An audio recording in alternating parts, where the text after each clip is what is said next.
Hello, hello. Hi there. It's another audio installment of telling the show. Yeah, we're a different kind of podcast, and some days I'm glad that we're different. Yeah, it's honestly there is no point in being anything but unique these days. Just saying. Absolutely. Um, this is episode 7, by the way. Yeah, I mean, honestly, we're 7 episodes in. Denise, how are we doing with our viewership? I mean, I knew you were going to ask me that. I know we have 2 new ones. hey, we're growing. We are growing. So, if you like it or if you hate it, it doesn't bother me at all. Tell your friends either way. Hey, apparently bad press is good press, but I'd rather we had good press along I the would rather way good press too. as well. But I would But also like if we all got along. And Well, and see, this is a topic for another time. Is once as a content creator, one of the things you have to think about is growing your audience because that's part of the business. So every writer is a content creator, whether they want to believe it or not. So you do have to think like an entrepreneur, and you do have to approach it from a business standpoint. So that's see, not what we're that's talking about. actually no, but it is a good lead in because that's actually one of the things that I made note of to talk about tonight Ah, um, in our discussion. oh, great. Yeah. Oh, So good. tonight we're going to talk about time management. Boom, boom, Yeah, every writer's going, oh, God, boom. Right. But it's and every really important, you know? It, it It's is. It is. Okay, now before we dive into this, I mean, Denise, one of the things you do, you've been in production management, where time management Mhm. is everything, right? Yeah, time management runs my life. I mean, even when I'm not doing a show, I'm on vacation this week. Um, it's still like I plan my days out. I have meetings, I have this to do.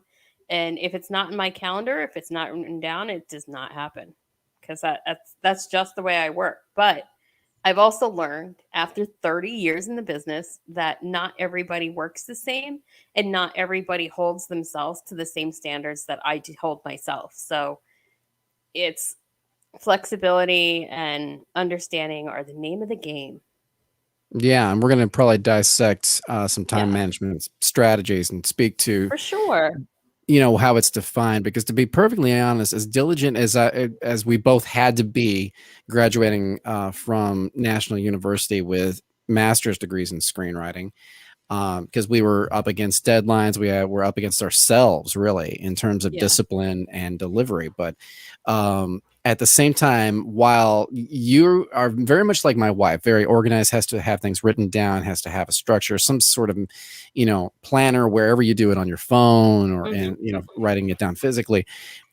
I've never been able to work that way. I don't want it penciled in. I just want it. I want to work from my mind completely in terms of, pushing myself in terms of how much time I need to do. So consequently, I have to outthink myself on another level. And we'll get into some of the things that I've discovered along the way from doing that or working that way. That's a dark hole. It ain't that bad. You make it sound like it's some depressing You thing. made yourself sound like that. No, it's okay. Thanks. Love you too. It's all about love. Um, all right. So let's So get so let should we just jump in? yeah, let's go I to mean, it. because we're all busy, so let's get on with this time management thing. Yeah, we made time. We managed our time wisely to get to this We point in the did evening. today. It So, was a challenge. Yeah. in my case, probably, scratching and clawing my way toward this point. So we both are under the same understanding.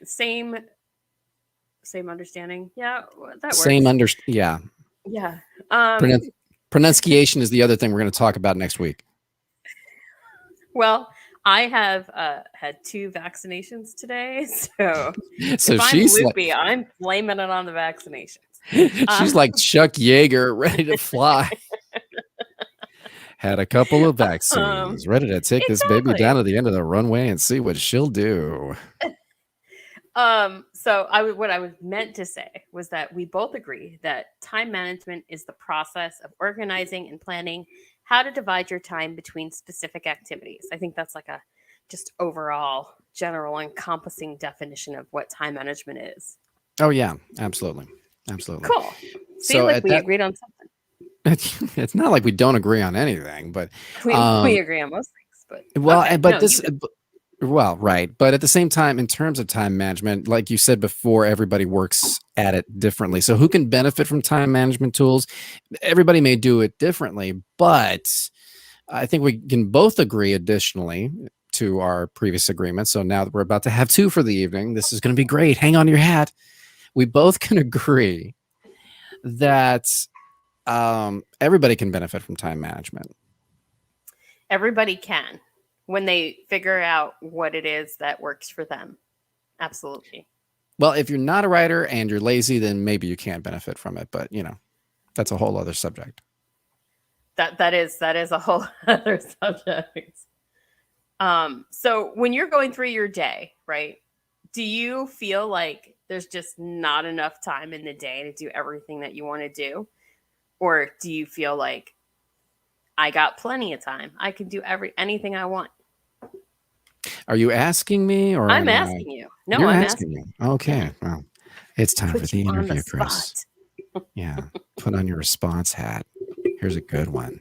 Now, what's funny is since I have multiple tasks and I wear many hats, actually. I give you a good example of where I had to do some time management. It was last month I was completing the music score for an independent movie. And what I do for work, I guess if you want to call it a survival job, I call it, these days a pretty nice survival job because I produce training videos.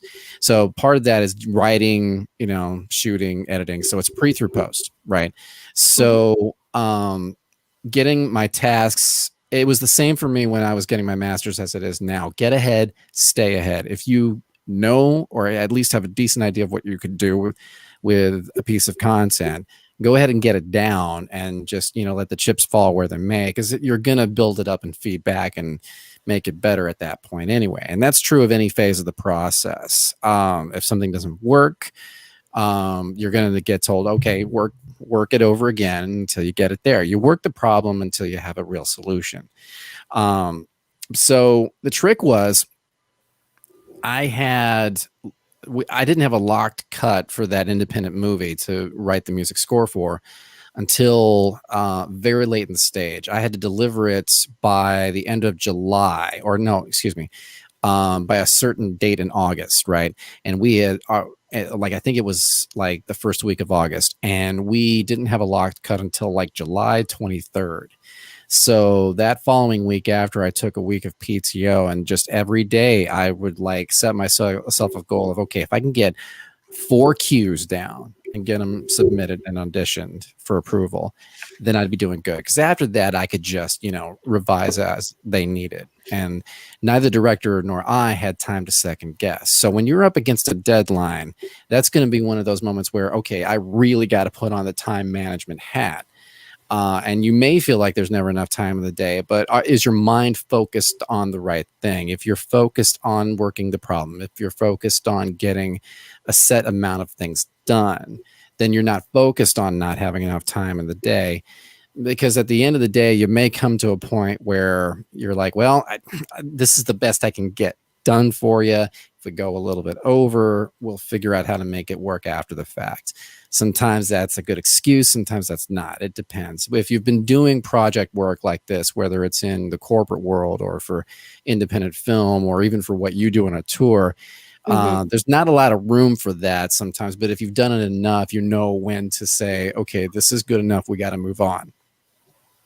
So when it comes to that, it's like, do I feel like there's never enough time in the day? I only use that as like a potential cliche when I'm speaking to people who are just, around me working in the corporate world. We all feel like there's never enough time in the day. But the truth is, if we are super focused and not distracted by a stupid email or having to answer a stupid email, or, if you with any pocket of focus you can have, you can get something done. It's only built up in your mind that it's overwhelming. I can see that. Um Yeah, I could see that. There are something that you talked about was like a distraction from an email or whatever. And I'm gonna go into a little bit of what I do about that later, but um yeah, no, I mean it's a world we have to live in where everybody's multitasking and Yeah. you're expected to wear four different hats at the same time, you know? And especially us as writers, you know, we're we're not making money from this gig yet.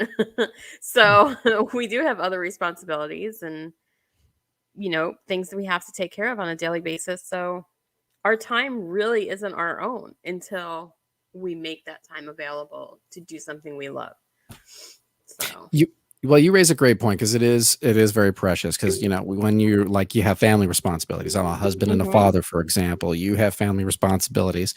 yeah, We don't have to list all of them out, but those things have a set time for yeah, which they are, and I know for a lot of it, there are professionals in the field who won't get into relationships or have familial responsibilities because that's that takes away from any career advancement possibilities because you're doing the work, right. which I would counter to say, yeah, that's the loneliest way to approach a living I've ever heard of. But it's to each their own. I can't make that decision for them, and I'm not disparaging them for making that, their mentality. Some people having the central preoccupation of it. This is what I do. This is all I do. This is all I care about. There's something to be said for that. But Yeah. as a human being, that's a whole other psychological um, exploration than we probably want to go into. But no, I mean, it's just if certain things are just said and you have I mean, I grew up a military brat, so that consists of routine. You will have moments where you're spending time with your family. You'll have those moments when you're taking care of things you need to take care of, pay your bills, that sort of thing. And of course, all of that is now, like you said, multitasking. A lot of that Right. we do with our phone, like while we're Right. waiting for coffee, we chug that coffee while we're, driving down to our job or wherever. And then we take care of our job and probably take a call from like, wherever to take care of something that is familial or for the other project that we're ramping up in 2 months after we're done with this one, assuming you're Right. booking that work. So it's just, a time management exists if you're wearing many hats. But for those people who are just writers, that's all they do. I've read how other writers, they treat it like an 8 to 5 kind of a thing because that's the only way they can get their focus down. Like they treat it like 8 in the morning, get up, have your coffee, walk the dog, and then by 9 a.m. you're at your computer facing the page. But then you need to figure out what are you doing when you get to that point. Yeah, and that's how I would be if I were a full-time writer. You know, I have time set aside um that I have to get stuff done. Like if there's no words coming, I have little tricks that I've created for myself to like spark my motivation or whatever it is. But yeah, I mean there's so little time that when I actually do have it, that's all I can do is just focus on that one thing of writing. Yeah, exactly. I mean, setting that time aside to focus, and you still have to figure out was when are you going to be productive. And I think I may be jumping ahead of you, but like what's the schedule of it? Do you Yeah, are are you you a night writer or are you a morning writer? And what's funny, how is it for you when you were doing the masters? Were you like up like till 1 a.m. or something like Yep. that trying to write? I did a bit of that, but I also found that I mean, they even asked us to write papers on our process, and I'll tell you, Mhm. I'm fresher in the morning. I mean, I can't. I find I'm at a point now that I'm not having to, fit my master's degree pursuits and finishing that degree Right. for screenwriting, balancing that out with job and family responsibilities. I mean, you and I were already kind of trying to figure that out Right. along the way. And there are people who don't get master's degrees or don't even want to approach that. And some would argue against the idea of doing that. we know what it means to us, but at the same time, they still have to figure out how to fit that in when their best times are and when they're the most productive. Some people already walk into the situation already knowing that. And I think I'm personally like a 50-50. It actually, for me, depends on the genre that I'm writing.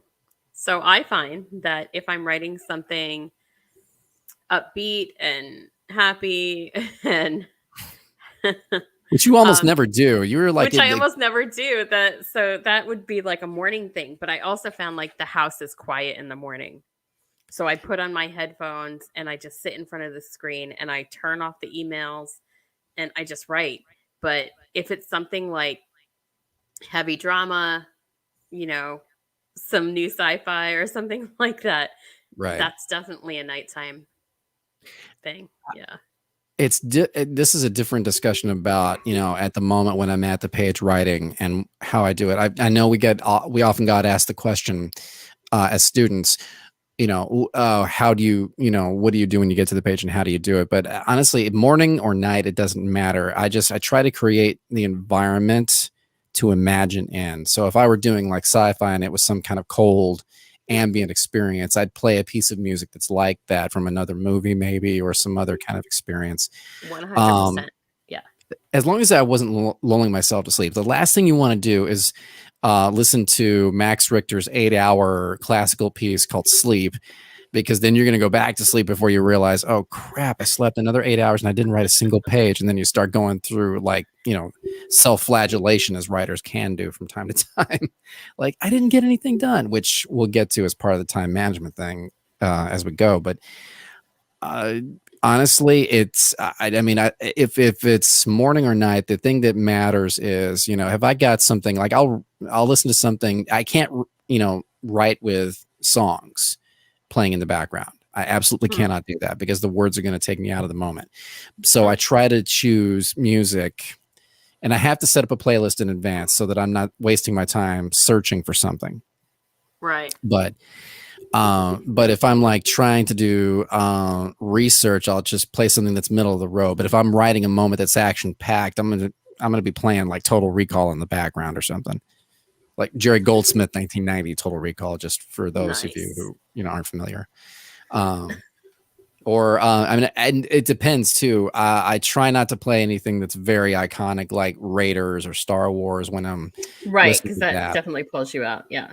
Exactly. Whereas nowadays, so many scores that are written are very much trying to be like something in the past, so it Hmm. can Hmm. be a little less iconic and would probably work fine. Not that they're bad for any reason; they were Yeah. certainly worked in the film, of course. But for the moment, I have less attachment to them than I would Star Wars or something like that.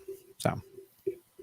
And I highly doubt, I'd never asked him, but I went to the Austin Film Festival, and got to attend a panel with Lawrence Kasdan. I didn't get to ask him what music he listens to when he writes. So I highly doubt that he was listening to the first Star Wars album while he was writing Empire. That's just a Maybe guess, he though. was. Maybe he was sitting there in his glow in the dark Yoda pants and, his mouth is shaped like a speeder. And, you never know. You never know what people do.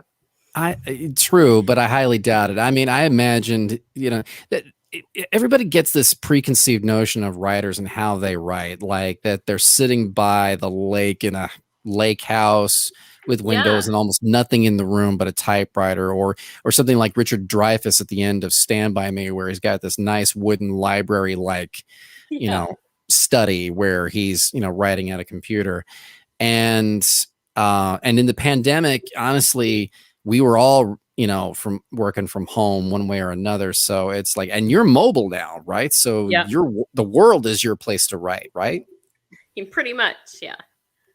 So where or when really doesn't matter, as long as it's just, as long as you're still like keeping yourself accountable and getting stuff done, right? Right. And, the schedule changes daily. So I have to that was that flexibility moment I was talking about. Like, today my schedule is freer in the evening, but tomorrow my schedule is free in the morning. So, every day is a different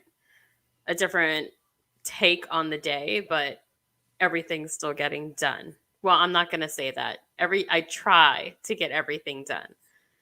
But, you know, I can only do what I could do, which is another philosophy of mine, which is probably why I haven't sold any scripts yet, because I can only do what I could do. Well, but at least you're giving yourself, the room for that. You're not punishing yourself over not, which is really Yeah. kind of the key. Because we're all navigating this in a new world, right? Yeah, So, 100%. But let's so say we had a listener who okay. has no time management skills whatsoever. And he's just like, he or she or they, Mhm. we don't judge. So this human being um has no idea how to get their script written. Mm. What would be one suggestion you would give them to start the ball rolling, to think about time management in their life? Well, the first advice, I mean, and again, honestly, everyone that tells you their way of doing it, it's just a suggestion, and take it as For such, sure. because we could be wrong. You have to find what works for you. That's number one. But number two is, um, from a philosophical standpoint, even when you're thinking about something, your idea, some new elements, or how you approach a scene, or how you've been thinking of it, if you're taking a walk and thinking about it, that's time spent writing. I mean, writing doesn't necessarily have to be the act of typing. It is every moment you spend thinking about um, your story idea, from the high level with a log line or your just base kernel idea, to the moment you start outlining and breaking your story with a beat sheet. But what you think about before you even get to the keys on your keyboard. Every time you're thinking about that, you're writing. So don't think you're not writing. Don't even worry about, the whole am I or am I not a writer. Just the moment is getting you to the point of sitting down and writing it. Have you done all of that?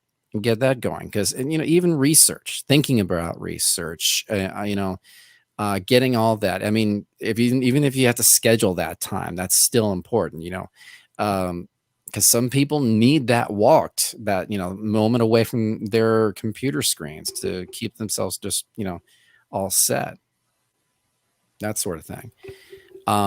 But first, figure out how you're going to carve it out. How you're going to carve out your time is important, because you're gonna have to do it every day. Now, some of it you'll automatically do, I think, or at least for me, if I've got an idea, I'll spend, days, weeks, months, years on an idea. I'll probably juggle it against another idea that I might have more momentum on. And when you get to the moment of actually writing, you still absolutely have to make sure that, you have a dedicated spot where you're not going to have anyone bother you, or even if they do, you'll still be able to get something accomplished. And never make it a huge amount of time or set too many goals that you can't fit in that time. That's a lot of advice right there.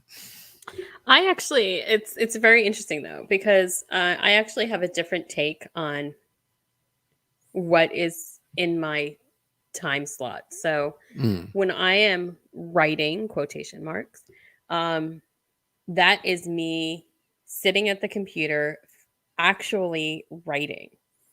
yeah. Now, all this other stuff like networking or researching or learning or listen to awesome podcasts like this one, I I don't consider that writing. I consider that the business of writing, which I also schedule. So, like I we've talked about this previously, like I walk around with notebooks with me all the time Oh or yeah. dictate on my phone. So like this thing about like, streamlining your ideas and your concept and getting your beat sheet, I will do that filtered in throughout the day so that when I have that hour, if I'm lucky, to actually sit down and write, that I am just writing and nothing else. Like all my research is already done.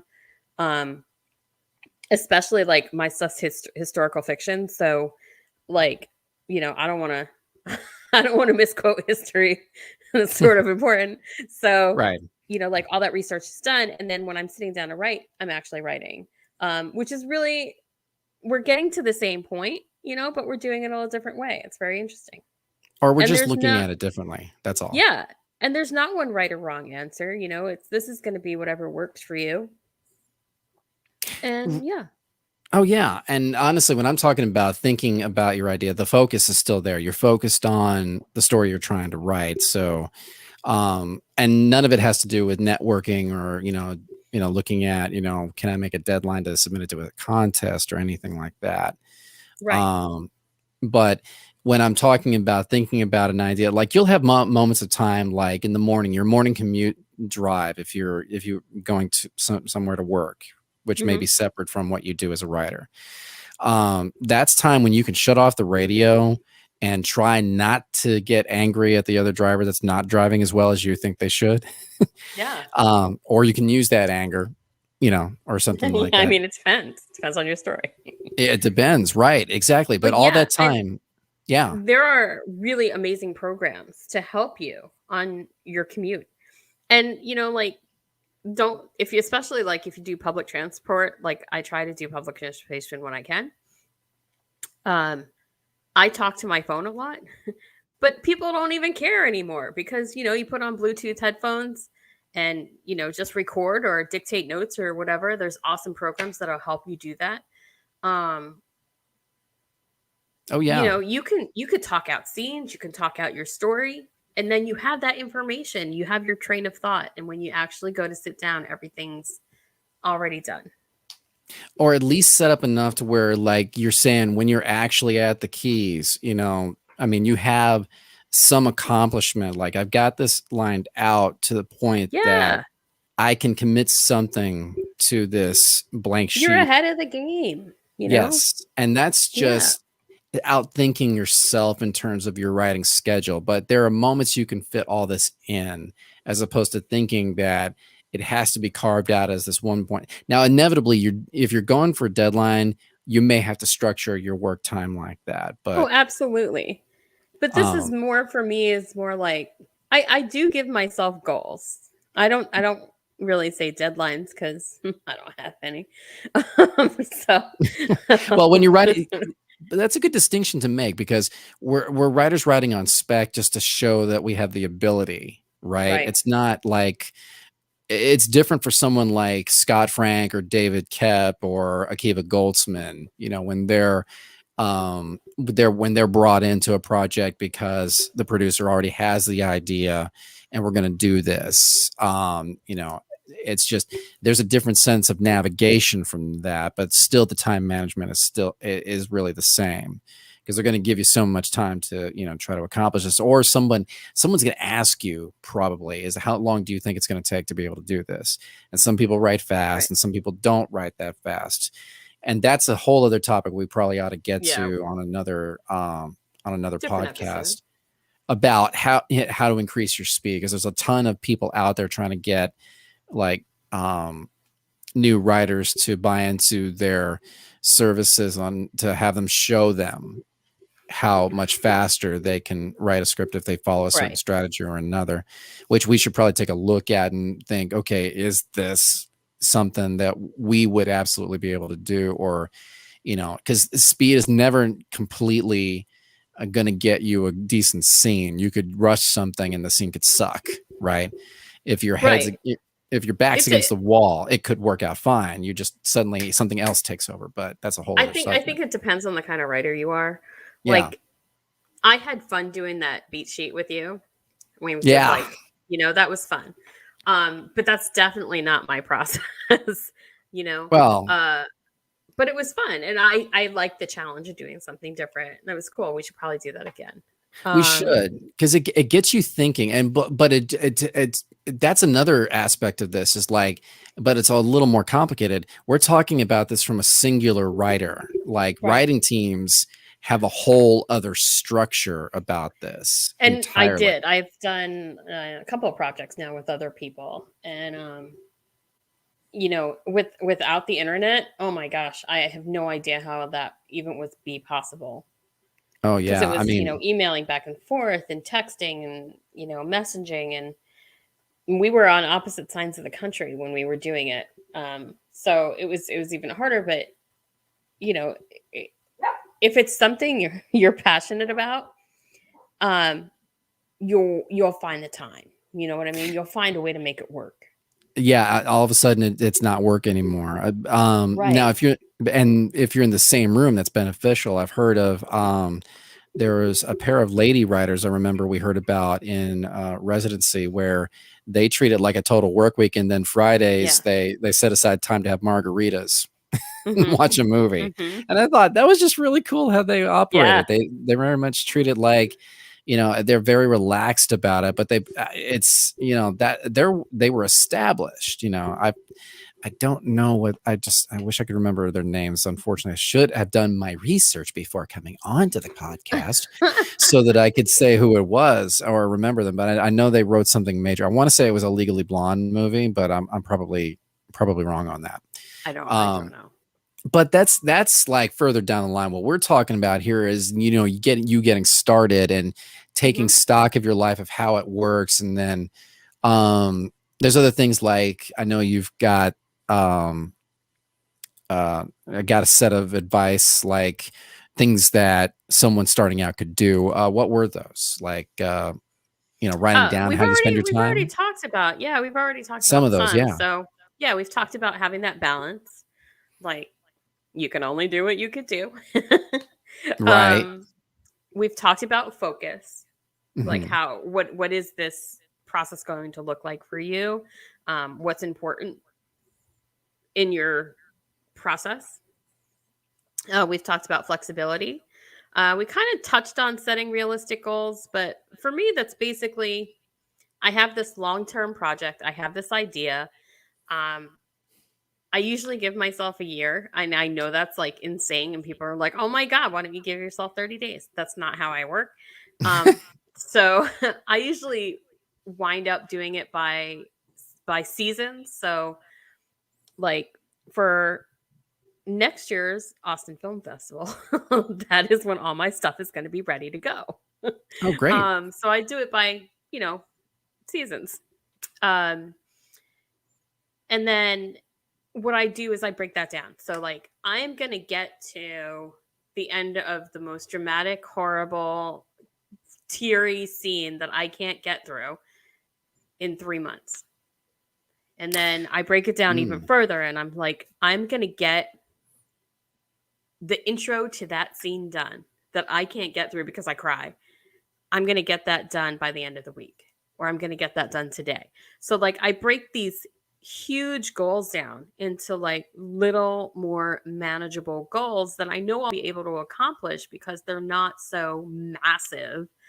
They're intimate goals. I like to call them intimate goals. That are achievable and it makes you one feel good that you're accomplishing these things and two it like motivates you to keep going. So and that's like, again just me but that's what I do. No, I think that's a good thing. I mean, you and I both coming into this topic, looked into a lot of online advice Yeah. about this. I remember reading one about planning the writing like you plan your meals. My problem with that is plans are great to set, but what happens when you just don't commit, right? If you Yeah. plan things, it's like the old phrase, you want to make God laugh, tell him your plan. So I think it's more like just, it comes down to discipline. You're always having that, procrastination is a writer's frenemy, right? Because it's easy to indulge in, but it's hard to break. And then the counter enemy of procrastination is discipline. So it's just, I think you really have to be in tune with your own brain and ask yourself, Yeah. when does your brain work best? Yeah. But I also think if all you have in 30 minutes, what can you do in 30 minutes? And just really look at how is it digestible, right? Mhm. How digestible can you make your time spent? Is it, because a lot of people like to set up in their mind, whether we're talking, I mean novels can be big things, right? Plays can be big Right. things, even screenplays. You're writing historical fiction. And that sounds almost overwhelming in general until you really start thinking about the fact that, and our departing words of wisdom, which we haven't gotten to yet, speaks to this a little bit.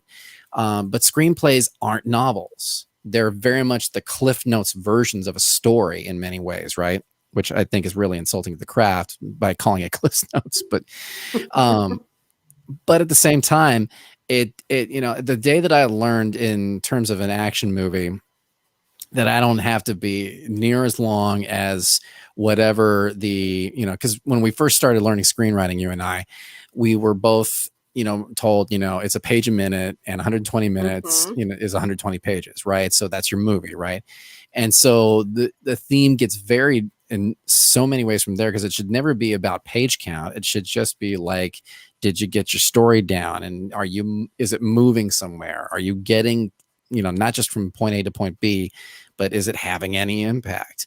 Because your first thing is your vomit draft. I hate that term. It sounds like, you have a couple of drinks, you try to write something down, and then you get sick. I never liked the term vomit draft, but there is something to be said for the speed draft. Like, how fast can you write your first draft of this? Don't worry about it sucking, just something committed to paper.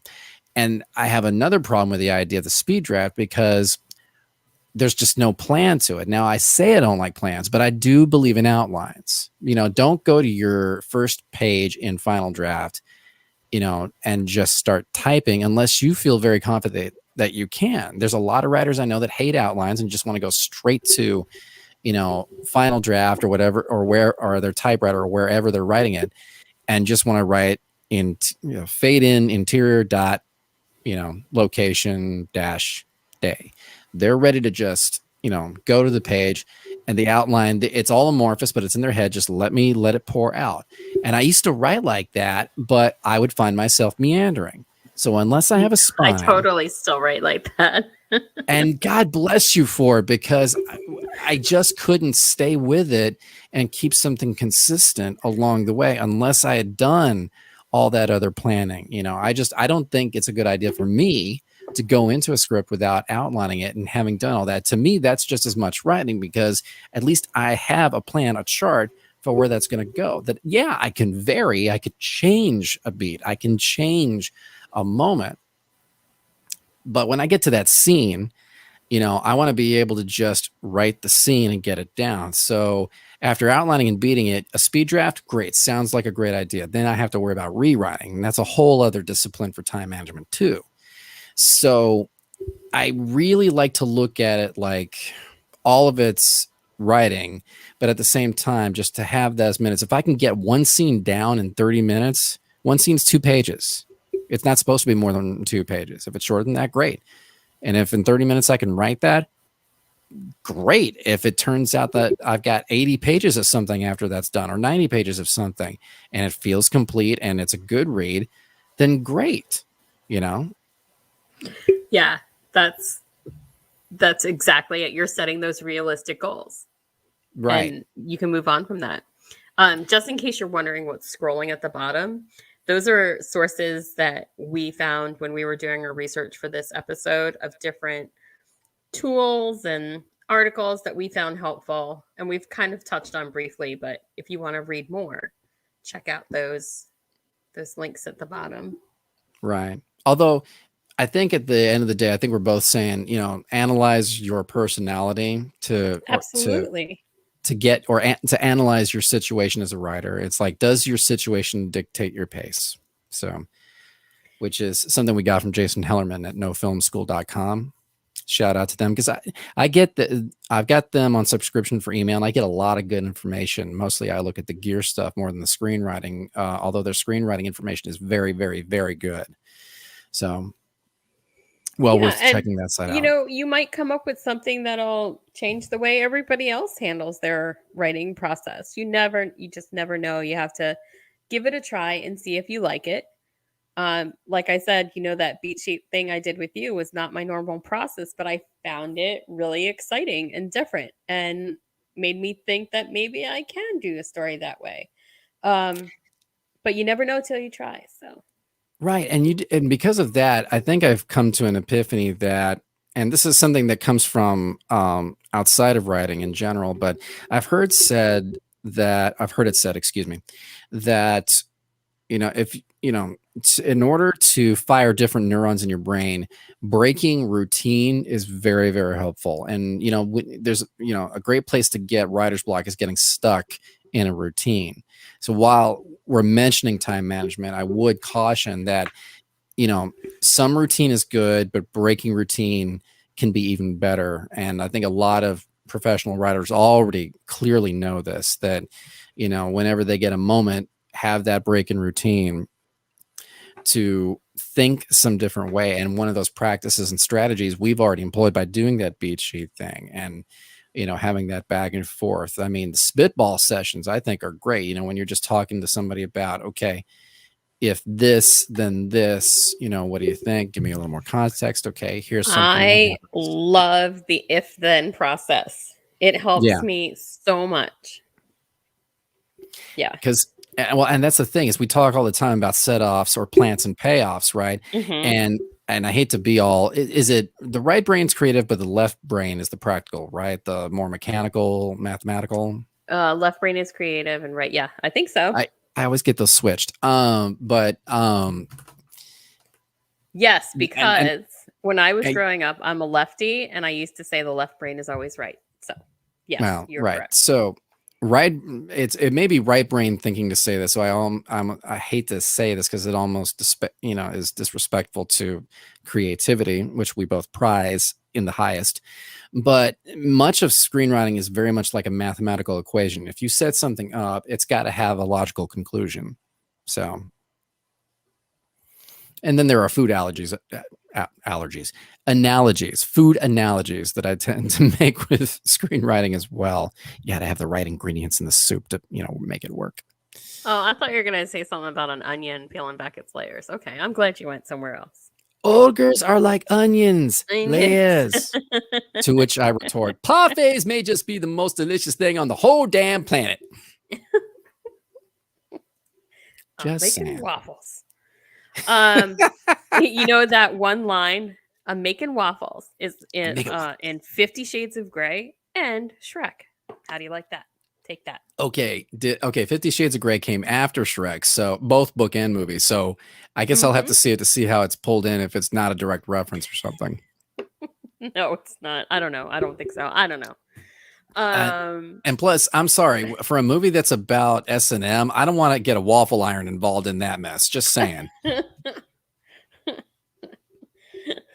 I'm not saying nothing. We're nothing if not entertaining ourselves. Get a couple screenwriters referencing S&M and waffle irons in the room and see what happens. It's like the old joke. How many screenwriters does it take to screw in a light bulb? I don't know how many. It was a cold, dark room. And click, someone turned on the light. Talking about entertaining or, entertainment. Did you know the Emmys were on this week? Yeah. So many people were like, come and go about that. And what's funny is I'm in Texas, so we're watching the Dallas Cowboys. I know, don't shoot me.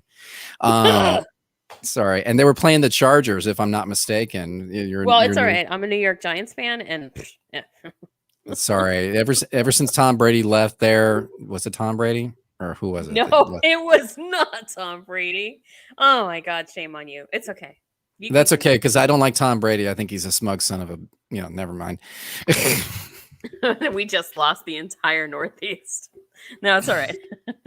That's all right. I mean, honestly, these days, the Cowboys seem to be doing better, but the season's early yet, and they haven't won a Super Bowl since the 90s. So, you know what? I'm a fair weather football fan. I care more about movies and television. So that begs the question. I saw ads on CBS while the Cowboys game was on for the Emmys. Cedric the Entertainer was hosting and everything. I watched his opening monologue. I thought it was delightful. I thought he did a really good job. Oh, he's great. I mean, he makes a hell of a host. But I didn't watch. I didn't watch either. Honestly, I didn't watch the Oscars in April because unfortunately that night I had something else going on, which I'm glad to say I didn't end up with COVID from, but because at that time I wasn't yet completely vaccinated. I'd only had the first shot, but I was DJing a wedding So, and I got Mm. back at like 1 a.m. So I had to catch the highlights on the Oscars, finding out how Chloe Zhao won and all that. But awards shows during this pandemic, I swear, it's very hard for people to get behind those now, but everybody's home and watching. So it's like, it was the weirdest thing. And then I mean, and the shows I heard won, half of them I'd never even heard of. Yeah, I've Especially, never watched The Crown. mm, But well, I The Crown I've did heard of. just, yeah, I've heard of it. I did just start watching Ted Lasso because I started it on a plane. And I There you was like, go. no, this is pretty good. Well, I had read an article about how effective the writing was.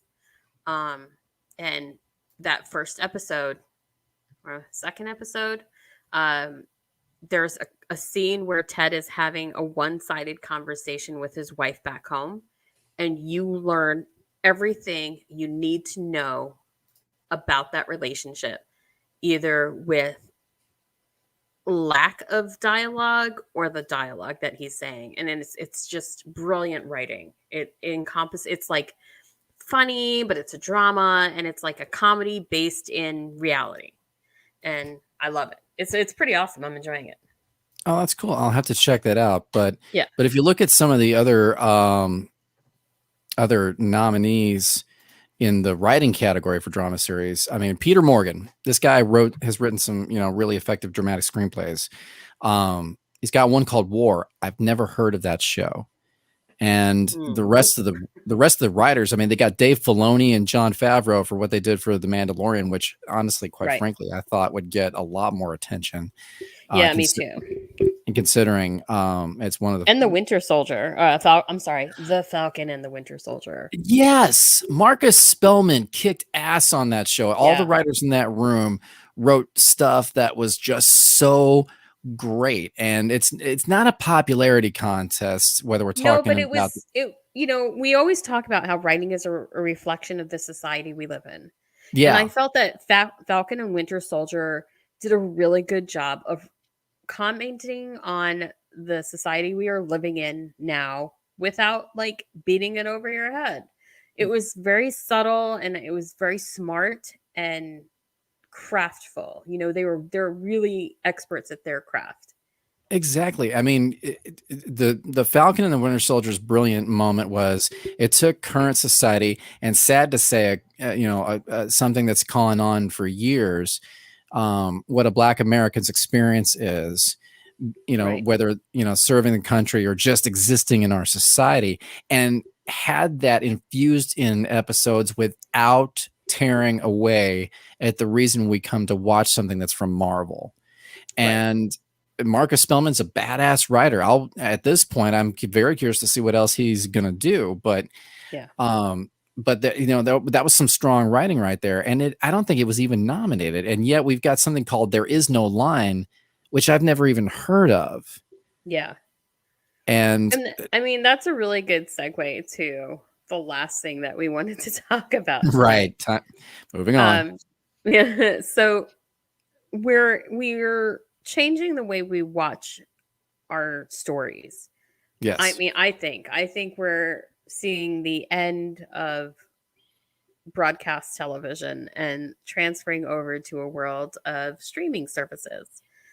Um, and it's something we probably saw was coming. I mean, I saw it a long time ago when Netflix was around, and I was like, wait a second, I can Mm-hmm. see all this stuff on Netflix. This is pretty cool.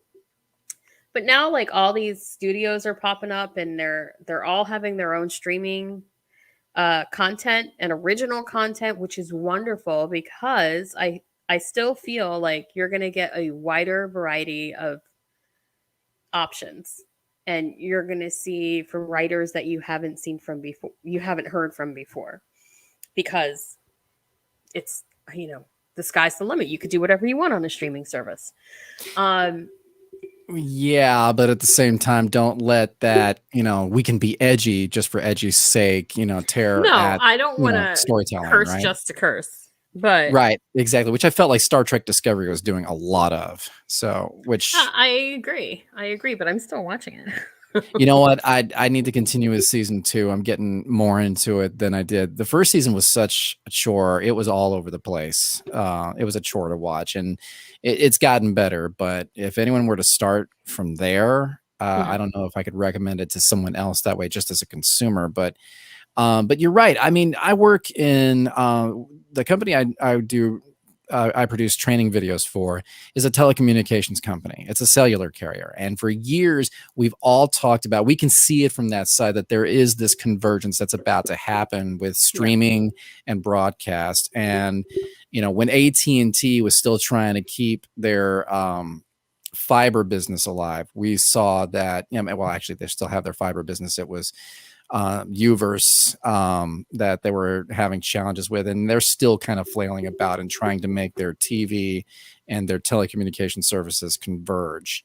Other companies, Verizon had fiber optic services for a while. Not to go deep down this rabbit hole of like telecommunications business, but these are the conduits through which people are going to Disney Plus and HBO Max, right? It's that side of the business where you can see the technology bringing things together. I don't think it's the end of broadcast television. I think you're just going to see multiple striations. Like you'll have the bingers and the streamers happen. They're going to be there. They're going to be the hottest thing on top of it. But what's funny is some things that have been on streamers have now come over to broadcast by necessity for, like, take for instance Swamp Thing, which I thought was a really good show on DC Universe, and now is gone or has transformed into something else, and all their TV shows that they created for it went to HBO Max, like Doom Patrol, which I think their season 3 just got uploaded. I can't say it just got released or it just got broadcast because it's not a broadcast, but you get my Right. point. But Swamp Thing was, I thought, a great show, and it really did right by the source material. And it actually went over to the CW, and that was right at the heat of, I mean, Swamp Thing had already been come and gone from DC Universe before the pandemic. Like all 10 episodes had launched. And it was almost famous because they spent so much money making the series, but it got canceled and it still had 2 episodes to go to finish. So they had to truncate their story and finish telling it within like the last 2 episodes of the 10 episode season they had. And wow, I mean, so much of it they got right. And but you could tell that their money was on trying to make it look as good as they could for a streaming service show, considering how much of a risk it was on a streamer that was, arguably niche. But they were able to, because you're going to have those, there's going to be this one small moment where streamers may lead to, broadcasters. The point being that you can have a show on a streamer and have so many subscribers not be able to see it, but then you can have it distributed to everybody. Titans was big on DC Universe, then later on HBO Max, and it's been running on TNT. And anyone watching it for the first time on TNT from a broadcast perspective, because they're not into streamers, is seeing it for the first time.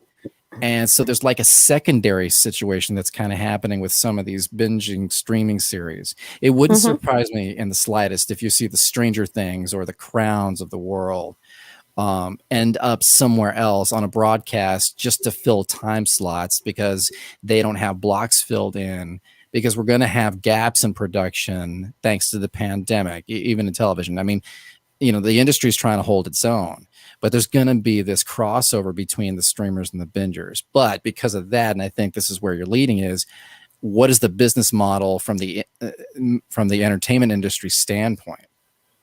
Right. And I am not gonna I'm not gonna choose sides. Right. I'm gonna try really hard not to. I can tell you that from a business side, um, your audience is not guaranteed as it is in a broadcast situation.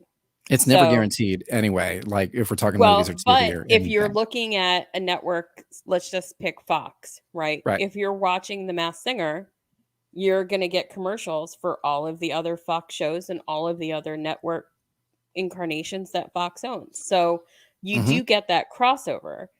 But in the streaming services, you have to first find your audience and then get them to subscribe. So it's not like a one trick, it's a two trick. You know what I mean? So like this is something that I don't think people actually see, is that your audience is not built in because they can't just turn it on. They have to subscribe. Kind Yeah. of like cable back in the day, you Oh know? yeah. Oh yeah.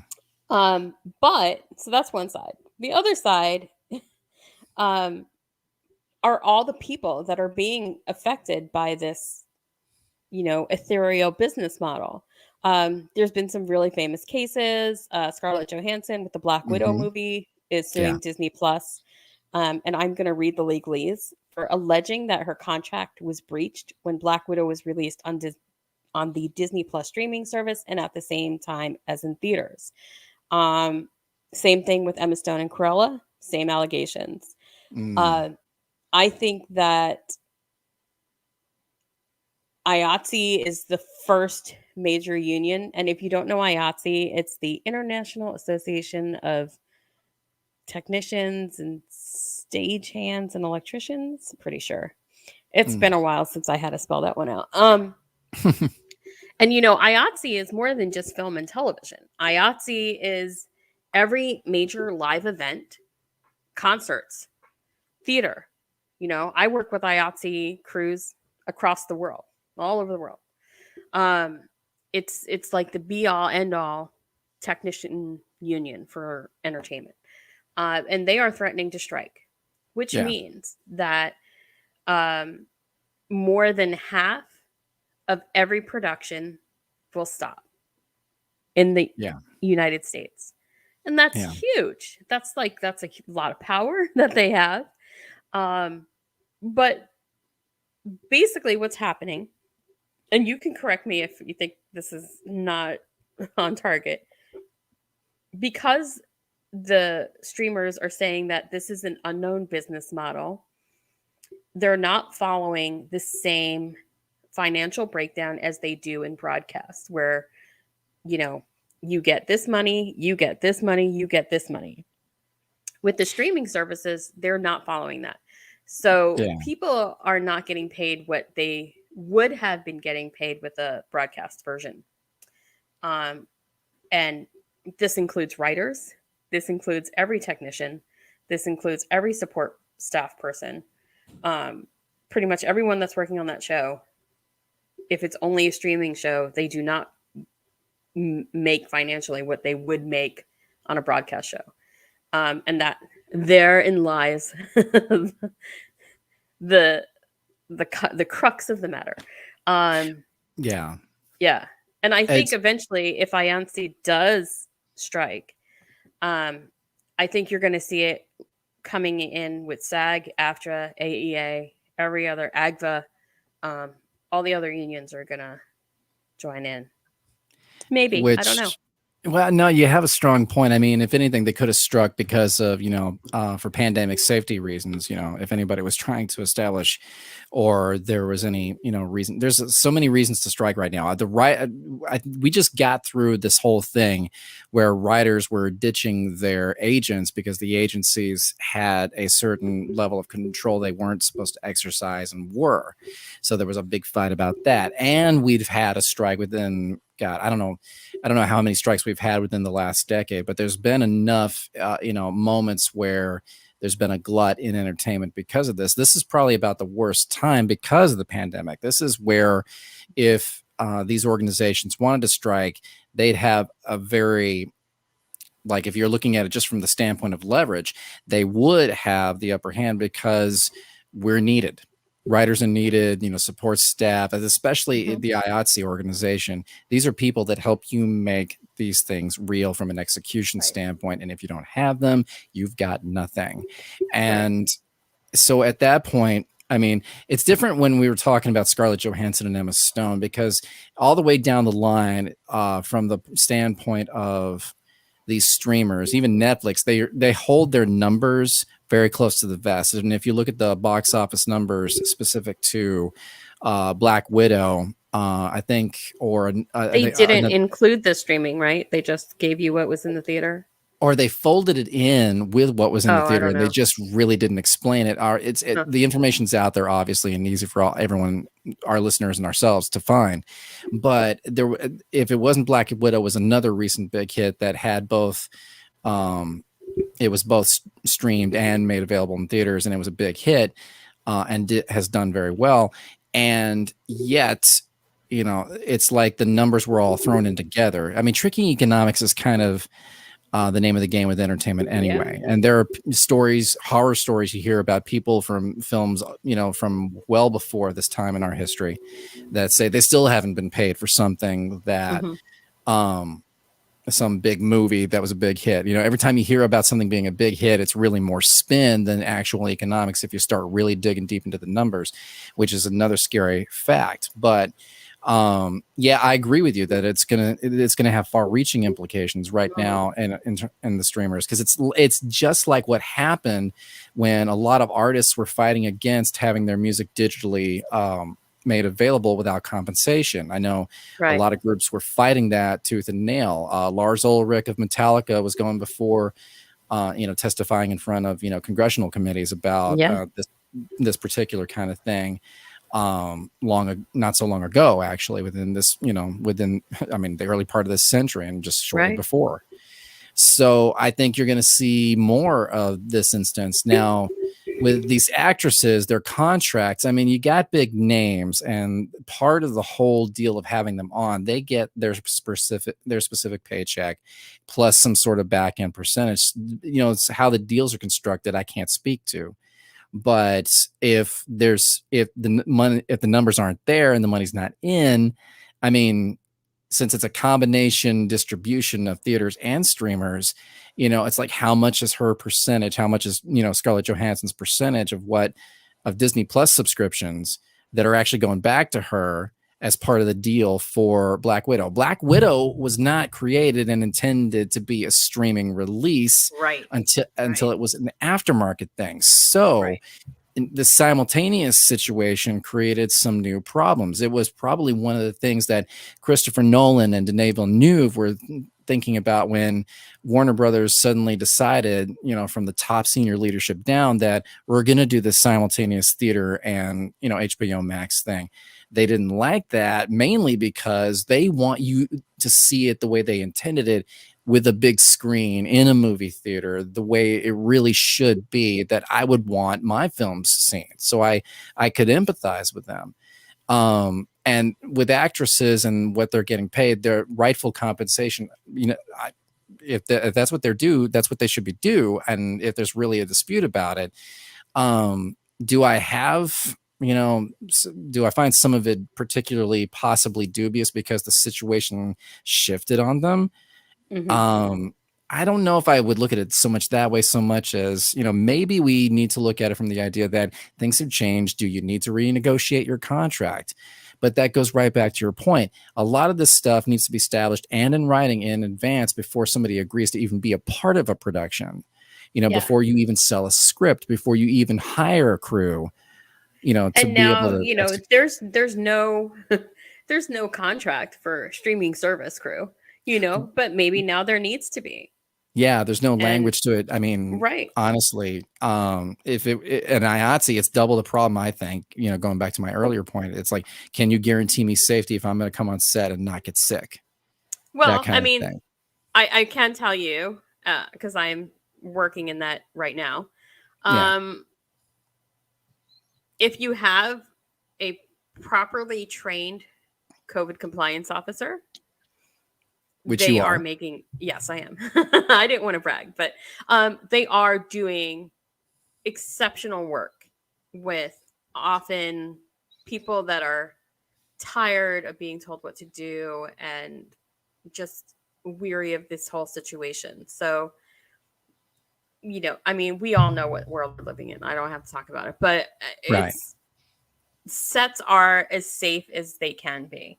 And there's amazing work being done, but people need to be compensated for that work. And that's all I'm gonna say about that. I just, I think it's something that's gonna actually affect writers in the not too distant future. and Right. something we should be prepared for. And honestly, you're right, because all of this affects writers. I mean, any aspect of the entertainment industry. I mean, if the crew's affected, I mean, they can't execute the work you've blueprinted. So, to be perfectly Right. honest, it's we have to pay attention to these kind of changes, these kind of moments with where the Scarlett Johansson case or what Emma Stone may decide to do, with those particular allegations or any lawsuits that they may bring to bear. But I also think that there's another side of this where, I mean, so much streaming is keeping the industry alive right now. It really is. So, and so much of it feels like, so much of our industry feels like it's on live support, and this breeds some potential opportunity actually. Because independent filmmakers, honestly, if they're smart, not just about the opportunity, but how they make their content, they can see this as a possibility. Because with independent films, yeah, you get stuff in writing, but there's a lot of corner cutting and things like that. So there's stuff they have to watch out for, but there's an opportunity to take these situations and think ahead for it. That way, maybe when their movie does get, whatever movie you make outside of the system gets a distribution deal, you can see ahead to these other experiences, and just make sure you have a damn good entertainment lawyer and get these clauses figured out, get this language down and figured out and agreed upon, and hash it out, get it figured out before it's too late. My fear in the back of my head, my fear is that with all of these new constraints being put on the financial aspects of the streaming services, they're going to become so expensive and they're not going to become a viable option for many people anymore, which is why people went to them in the first place, because cable got too expensive.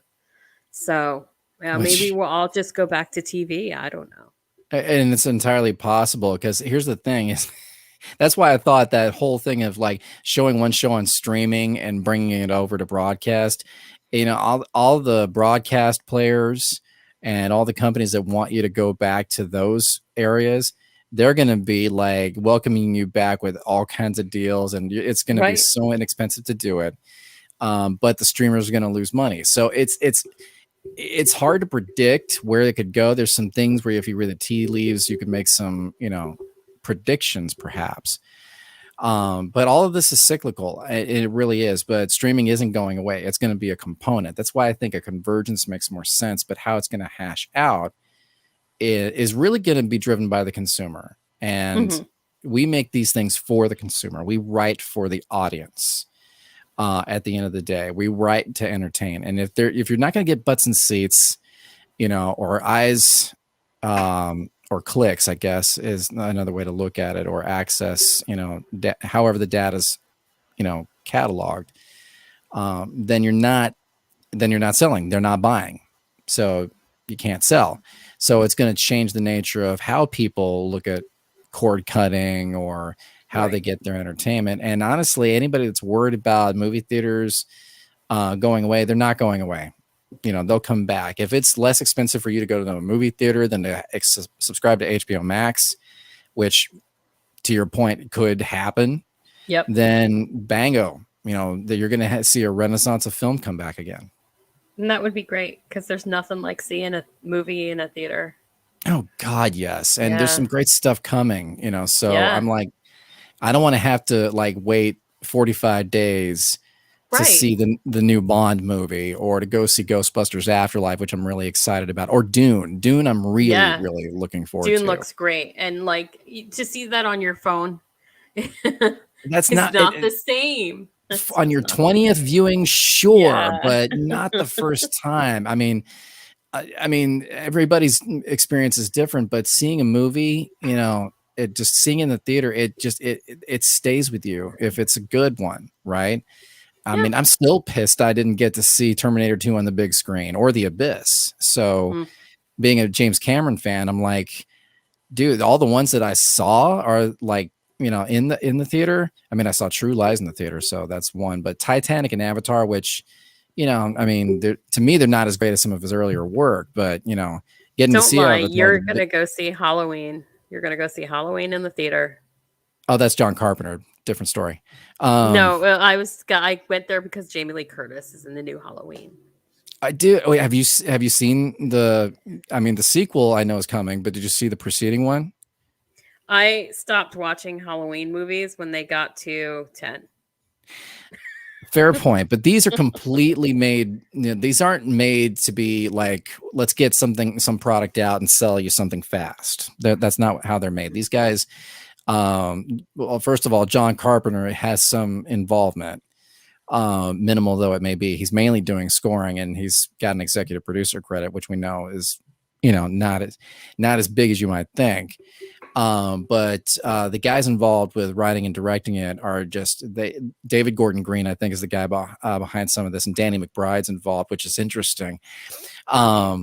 But it was a cool idea, and yeah, it's got that moment every time it goes into something where you like, oh, okay, this is like, okay, the standard moment you expect Michael Myers to hack and slash through people in a neighborhood, and then you get some surprises. I'm not going to spoil anything for you. It's clear from the trailer that Jamie Lee Curtis's character decides to go all Sarah Connor, to reference James Cameron again, on Michael Myers. But it's so cool how it's done that it gives you something new and different to experience, and it still keeps you staying with characters, because the whole point of horror is you got to care about these characters enough to see that when they die, it affects you, right? Or see them hurt or threatened as they are. I guess that's what you're into. Well, and if I mean, there's a real reason horror movies are big right now and getting a renaissance and getting shaped, and new ideas are coming toward it, because there's a whole lot of stuff to fear in the world right now. Just don't give me any like sequels to Contagion, and I'll be fine. But so basically, for our listeners, if you agree with me or disagree with Chris, which they can and will. No, it's all good. I mean, agree with us, disagree with us, like, let us know, because we want to hear. We always love hearing what other people have to say. If you have a show idea, I actually wrote down 3 from our show tonight. Questions, comments, we want to know what you're thinking, basically. But not in like a creepy way, but like in a serious way. Like a discussion. We want things to foster a discussion. Yes. Everything we've been talking about tonight, between time management or the nature of the business. If you're a budding writer, these are things that I know you're going to be thinking about, because every writer is thinking about the world, not just to comment on it, but also how to navigate it. Yeah. You're always so much more eloquent than me. You can find us on I'm just long-winded. Yeah. No, I'm joking. You can find us on Facebook. You can find us on Twitter. You can find us on LinkedIn, on Instagram, and emailing is just the old-fashioned thing. Way to go. It's all at Telling the Show. And, absolutely. Yeah, I know you have some amazing departing words of wisdom for this week. I'm going to leave it up to you.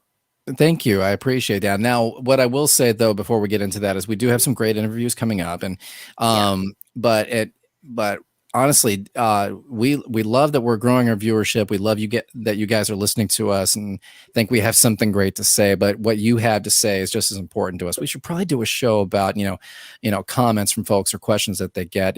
So in order to do a show like that, please email us, reach out to us on social media. Yeah. Now, departing words of wisdom, as you've so eloquently set me up for. Don't mess it up. All the pressure. Yeah, no pressure at all. Anyway, from Robert Altman, who I'll freely say I'm not an aficionado of his work. I don't know it as deeply as I know many others in both the business and cinephiles are. I thought this tied well to the whole time management thing. He said, I don't think screenplay writing is the same as writing. I mean, I think it's blueprinting. And I think we were talking a little bit about this earlier. It's especially true since there's a simplicity to screenwriting, and we have this mistaken urge to add more to it or to overthink it. And early stage writers will do that. But we should take strength from these words, because you can do more with your time when you realize it's not as overwhelming as you set yourself up to be. or set this task up to be. 100% agree. I think we, if you think of yourself as a writer, as an independent contractor, you are responsible for yourself, but you're also responsible for everything that happens in your world, as in pertaining to writing specifically. And if we take steps to learn and to grow, which is part of the reason we're doing this podcast, it will make you a stronger writer. And if you're a stronger writer, you may actually become a stronger person. I've learned so much going back and forth that, like, I know I've grown as a person because of things that I've accomplished in my writing that I didn't think I could do. So, be strong and challenge yourself, I guess.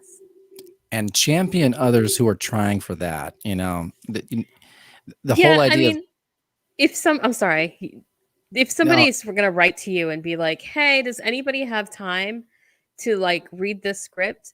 Like, none of us really have time, but we are the only ones that are going to be there for each other. And, that whole aspect of paying it forward is really, really true. I read a script for somebody that is now like doing a show on some network that I'm not going to name. So, I'm very happy for them, and I'm happy that we're still in contact. So you just never know where it's going to go. Oh, absolutely. I mean, it's honestly, this whole idea of competition doesn't make sense in entertainment. I mean, in some ways, yes, in some ways, no, I suppose. I can see the arguments on different sides, but to be honest, nobody gets there alone. It takes a village. It takes just the whole reference to IATSE is an example. It takes a village to make any production work. So, let's be champions and support each other. And then tell us about it. Tell us what you're doing. I'm just trying to tie it back in. That's really celebrate that stuff. I mean, you don't have to break out the champagne for every moment, but you finish your first draft, go have an ice cream cone or something. Whatever reward makes sense for you. Celebrate that stuff. Celebrate the fact that you spent your time wisely. Absolutely. And I think that's all we need to do in life in general. So, Amen. Yeah. And so I think that's a really good place before we say screw it up to end tonight's podcast. As always, it's been a pleasure, and keep an eye on our social media, because like Chris said, we do have some amazing interviews coming up. And be patient with us, because I'm back up on the road, and Chris is doing just like, he's a man of multi-talents, and you guys don't know it yet, but you have to know about it. So one day I'm just going to do an interview with Chris, and that's it. Oh God, nobody needs to know that much about me. But inquiring minds want to know. Well, right, but I mentioned I scored a film. I'm hoping we can have the writer director of that film on here if possible, so she can talk about screenwriting from the perspective of having this film made. Because I swear to God, it went from like the year prior, I was doing a short film. I was writing music for her short film, and then next thing I know, she's shooting an 80-minute movie, and in January of this year, I'm like, oh my God, yeah, it's quick. Oh yeah, it went super fast. Now post-production took a long time because it's a sci-fi movie, but the point was, how did you do 10 days of shooting in January at one of the heights of the pandemic and still get it done and nobody got sick? Like, I mean, that's a whole production question I can ask her separately and independently, but on the podcast, I'm going to ask her writing questions just so our, listeners don't think like, where's he going with this? But yeah, I want to definitely have her on. We got a laundry list between Denise and I of people we're going to try to bring on for you guys, and we're going to have some fun. We're going to hopefully be very entertaining with her. We might bring back a few too. So yes, I know Bettina has been her showing in New York with her September 11th story has been extremely well received. So yes, and rightly so. When she is wrapping up her world there, she's going to come back on. Brian is still in production with his film, but he's doing great. Yeah. And those are all the updates I have. Cool. Yeah, we may need to do like a retrospective update on all our previous guests. We'll have to find out how Chap's doing his first semester as a teacher. Yeah, we'll do that in episode 10. We'll do a recount of everybody we talked to. Right, and see what happens. From like just get a quick soundbite from him, like, yeah, I'm doing good, or maybe we'll get the proverbial writer who's really drunk and calling in and going, I can't get anything done. Life. But you know what they should have listened to? Our time management podcast, and then it all would have been great. If that helps them, sure. So until next time, I'm going to steal from Ellen. I'm just going to say love each other. Be kind. All right. Yeah, be kind. Definitely watch your mental health, watch each other. And for God's sakes, world, let's find some unity together, because you can't take life too seriously. You'll never get out of it alive. Absolutely. Until next time, peace out. Peace.